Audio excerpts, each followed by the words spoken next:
Salam sejahtera bagi kita sekalian, Shalom.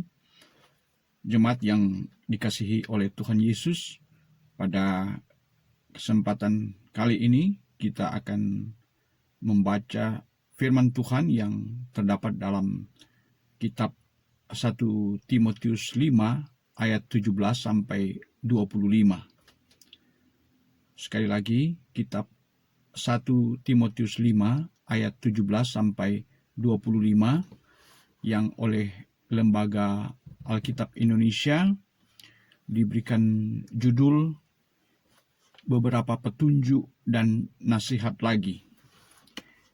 Bunyinya adalah demikian. Penatua-penatua yang baik pimpinannya patut dihormati 2 kali lipat, terutama mereka yang dengan jerih payah berkhotbah dan mengajar. Bukankah kitab suci berkata, "Janganlah engkau memberangus mulut lembu yang sedang mengirik, dan lagi seorang pekerja patut mendapat upahnya." Janganlah engkau menerima tuduhan atas seorang penatua, kecuali kalau didukung 2 atau 3 orang saksi. Mereka yang berbuat dosa hendaklah kau tegur di depan semua orang, agar yang lain itu pun takut. Di hadapan Allah dan Kristus Yesus dan malaikat-malaikat pilihannya, kupesankan dengan sungguh kepadamu, camkanlah petunjuk ini tanpa prasangka dan bertindaklah dalam segala sesuatu tanpa memihak. Janganlah engkau terburu-buru menumpangkan tangan atas seseorang dan janganlah terbawa ke dalam dosa orang lain. Jagalah kemurnian dirimu. Janganlah lagi minum air saja, melainkan tambahkanlah anggur sedikit, berhubung pencernaanmu terganggu dan tubuhmu sering lemah. Dosa beberapa orang mencolok, seakan-akan mendahului mereka ke pengadilan, tetapi dosa beberapa orang lagi baru menjadi nyata kemudian. Demikian pun perbuatan baik itu segera nyata, dan kalau tidak demikian, ia tidak dapat terus tinggal tersembunyi. Demikianlah sabda Tuhan, dan tema perenungan kita saat ini adalah hormatilah pelayan Tuhan. Saudara-saudara yang kekasih di dalam Tuhan, Paulus adalah seorang bapa iman dari seorang Timotius. Dan Timotius sudah dianggap sebagai anak oleh Paulus. Kalau kita membaca latar belakang Timotius, dia adalah seorang murid Tuhan yang bertemu dengan Paulus pada saat Paulus melakukan penginjilan di Listra. Dan Timotius memiliki seorang ayah dari Yunani, sedangkan ibunya yang bernama Eunike atau Yunike adalah seorang Yahudi Kristen. Dan disebutkan pula bahwa neneknya Timotius adalah Lois. Dari beberapa keterangan yang kita baca dalam surat Timotius menunjukkan betapa akrabnya hubungan antara Timotius dan Paulus. Bahkan Paulus sangat mengenal pribadi seorang Timotius, di mana latar belakang keluarganya, kemudian juga masalah yang dihadapi secara pribadi oleh Timotius, yaitu mengenai keberadaan kesehatannya pun diketahui oleh seorang Paulus. Dan pada saat ini kita merenungkan bagaimana seorang Paulus untuk menyatakan bagaimana jemaat harus menghormati seorang penatua, apalagi kalau penatua itu bekerja keras untuk melayani jemaat. Ia menyebutkan bahwa penatua yang bekerja keras patut dihormati 2 kali lipat. Sebagai seorang pelayan Tuhan, Paulus tahu bagaimana beratnya menjadi pelayan Tuhan. Dan karena itu dia mengingatkan kepada Timotius agar dia mengajarkan bagaimana jemaat harus menghormati penatua.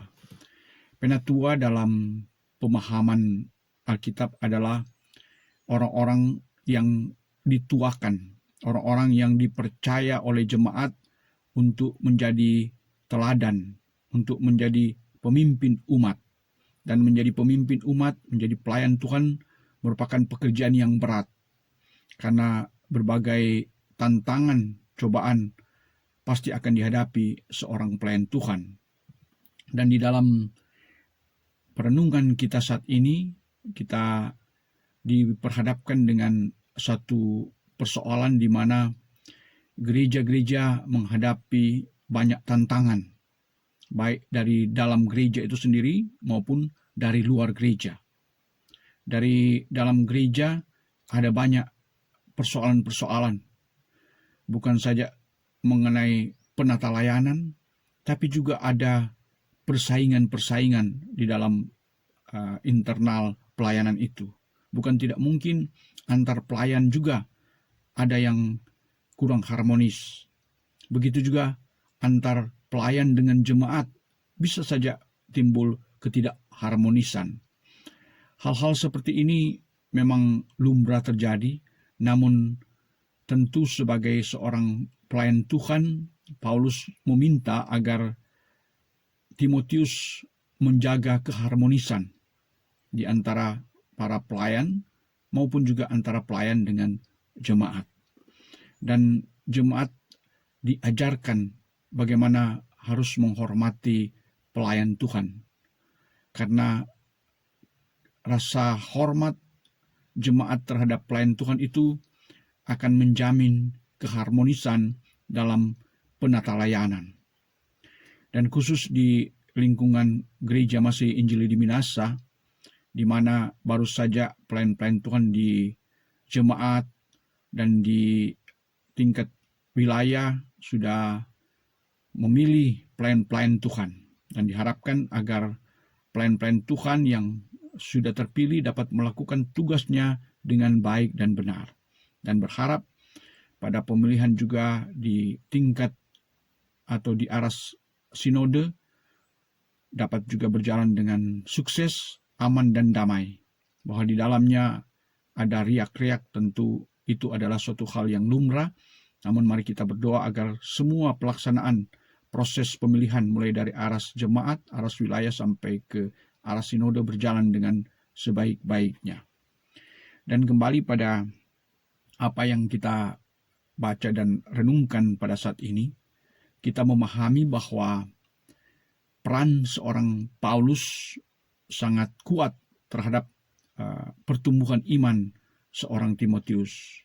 Namun Timotius juga, sebagaimana digambarkan, dia adalah seorang yang bertumbuh imannya karena iman yang bertumbuh dari orang tuanya, dari leluhurnya, mulai dari neneknya sampai ibunya. Disinilah peran orang tua dalam mendidik anak-anak. Bahkan Paulus menyebutkan bahwa sejak kecil engkau telah mengenal kitab suci. Itu yang dia sampaikan tentang keberadaan seorang Timotius. Jadi kitab suci, membaca kitab suci adalah suatu hal yang indah dalam hidup kita, di mana dengan rajin membaca kitab suci akan memberi pertumbuhan iman. Begitu juga disebutkan oleh Paulus bahwa dengan penganiayaan ini adalah suatu ujian dalam menjalankan tugas kepelayanan. Ada banyak tantangan, cobaan dalam pelayanan. Karena itu kita harus selalu berdoa, selalu membaca kitab suci, selalu bekerja dengan rajin, sehingga Tuhan akan memperhitungkan apa yang kita lakukan. Dan tentu jemaat juga akan memperhatikan kehidupan para pelayan Tuhan. Karena di mana pertumbuhan iman jemaat itu juga tergantung dari kerja keras dari para pelayan Tuhan. Kita memahami bahwa di dalam melaksanakan tugas pelayanan ada banyak masalah, ada banyak tantangan dan cobaan. Tetapi kalau kita menyerahkan semuanya itu kepada Tuhan, maka apapun tantangan, apapun pergumulan yang kita hadapi, semua akan terselesaikan dengan sebaik-baiknya. Demikianlah perenungan kita saat ini kiranya menjadi berkat bagi kita sekalian. Terpujilah Kristus selama-lamanya. Amin.